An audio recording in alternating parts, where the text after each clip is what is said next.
Hello students, welcome to my channel DRMTD। दोस्तों आज है अपने एग्जाम्पल नंबर 4। एग्जाम्पल नंबर 4 के अंदर भी दोस्तों आपको एक पैरेललोग्राम दे रखा है। In the figure BEST is a parallelogram. BEST best, ये एक पैरेललोग्राम है जिसके अंदर इस साइड को इंक्रीज किया गया है, प्रोड्यूस किया गया है। ठीक है, find the value X Y Z. हमें एक्स वाई जेड की वैल्यू फाइंड करनी है। तो इस फिगर में देखिए, एक्स एक एंगल है, वाई एक एंगल है और जेड एक एंगल है, यानी कि हमें 3 एंगल की वैल्यू फाइंड करनी है। तो दोस्तों पैरेललोग्राम की अगर आप जितनी भी प्रॉपर्टी है वो अगर आप लर्न रखते हो तो आपको ये क्वेश्चन सॉल्व करने में ज्यादा दिक्कत नहीं आएगी। देखो कैसे, पैरेललोग्राम के अंदर ऑपोजिट एंगल इक्वल होते हैं। तो देखो, जो एंगल बी होगा वही एंगल एस होगा, यस और नो, यानी कि x की वैल्यू कितनी हो जाएगी, 100 डिग्री हो जाएगी। तो सबसे पहले हम लिखते हैं opposite angles are equal in the parallelogram. Opposite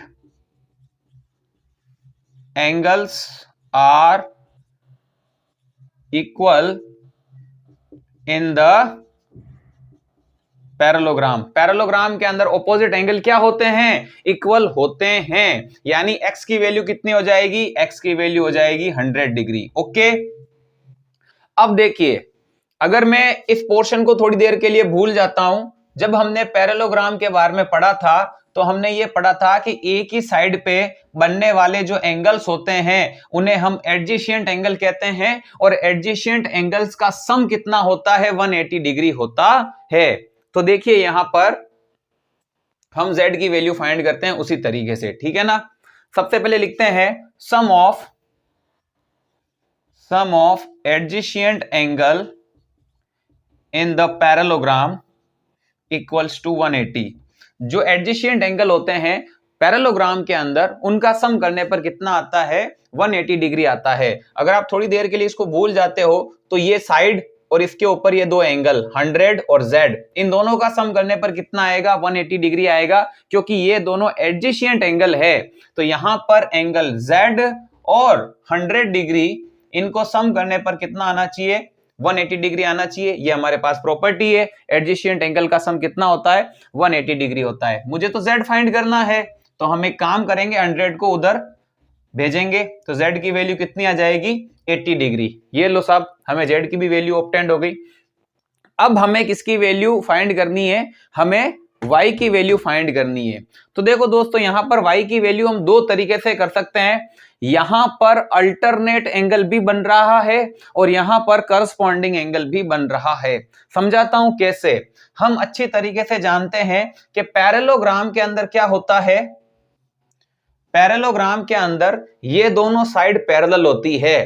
parallelogram के अंदर ऑपोजिट साइड क्या होती है, पैरेलल होती है। और हमें ये पता है जब दो पैरेलल साइड को कोई लाइन इंटरसेक्ट करती है तो वहां पर जेड की डिजाइन बनती है। किसकी डिजाइन बनती है, जेड की डिजाइन बनती है। और उस जेड की डिजाइन में आने वाले जो एंगल होते हैं वो अल्टरनेट एंगल होते हैं और वो इक्वल होते हैं। तो क्या 100 और वाई अल्टरनेट फॉर्म नहीं कर रहा है, ये देखिए, क्या यहां पर z की डिजाइन नहीं बन रही है, इस वजह से हम y की वैल्यू 100 बता सकते हैं। दूसरा तरीका, क्या ये दोनों लाइंस पैरेलल नहीं है, पैरेललोग्राम में तो ऑपोजिट साइड्स क्या होती है, पैरेलल होती है। अगर ये दोनों लाइन पैरेलल है, ये दोनों लाइन क्या है, पैरेलल, और पैरेलल लाइन को जब लाइन इंटरसेक्ट करती है तो वहां पर f की डिजाइन भी बनती है। सो बन भी रही है, ये देखिए उल्टा f बन रहा है दोस्तों, क्या बन रहा है, उल्टा f। और f के अंदर जो आने वाले एंगल होते हैं, इस f की डिजाइन में जो एंगल आते हैं वो दोनों एंगल इक्वल होते हैं, उन्हें करस्पॉन्डिंग एंगल कहते हैं। यानी मैं लिख सकता हूं x और y इक्वल है, या फिर मैं 100 को डायरेक्ट ये भी बता सकता हूं कि यहां पर अल्टरनेट फॉर्म हो रहा है। फिलहाल हम यहां पर लिख देते हैं angle x equals to angle y। क्यों, क्योंकि देखो यहां पर दोस्तों ये f की डिजाइन बना रहा है। अगर आप ढंग से देखोगे तो ये दोनों पैरेलल लाइन है और इनको ये लाइन इंटरसेक्ट कर रही है।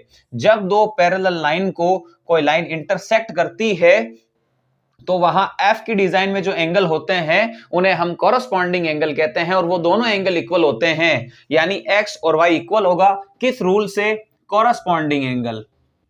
कॉरस्पॉन्डिंग एंगल, ये कौन सा एंगल है दोस्तों, कॉरस्पॉन्डिंग एंगल। और ये चीज जरूरी नहीं है कि f की डिजाइन में होने वाले एंगल इक्वल होंगे। कंडीशन क्या है, लाइन पैरेलल होनी चाहिए, और यहां पर बीई और एसटी ये दोनों पैरेलल है। क्यों पैरेलल है, पैरेललोग्राम के अंदर ऑपोजिट साइड तो पैरेलल होती है, तो इन दो पैरेलल लाइन को ये लाइन इंटरसेक्ट कर रही है, यहां पर एफ की डिजाइन बन रही है, और एफ की डिजाइन में जो एंगल आते हैं उन्हें हम करस्पॉन्डिंग एंगल कहते हैं और वो इक्वल होते हैं। देन यहां पर y की वैल्यू भी क्या हो जाएगी, 100 डिग्री हो जाएगी। होप कि आपको समझ में आया होगा। अब इसको नोट कीजिए, नेक्स्ट वीडियो में हम मिलेंगे एग्जांपल 5 के साथ।